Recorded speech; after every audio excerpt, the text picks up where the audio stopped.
Welcome to Pindar Poetry. We hope you learned something new. You start now by confirming the controller is idle and not updating. That prevents interrupted firmware writes. Once done, find the physical power button or the tiny recessed switch on the controller housing. This is the only reliable control for a hard off. Make sure to note any LED indicators so you can watch for power loss. Do this while the controller is free from connections and not touching charging contacts, because the goal is a clean, immediate hardware power off. You now press and hold that button without tapping. Maintain steady pressure for the full duration.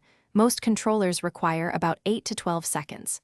During that period, LED lights will dim or blink and vibration may stop. These are signals that the internal power rails are collapsing. If you release too soon, you'll trigger sleep mode instead, so keep holding.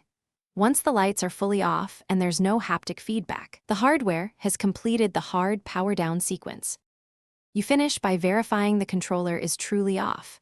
LEDs must be dark, and it should not reconnect to the console or PC. If it restarts or reboots instead, make sure you held for the full duration and that no docking or charging contact is present.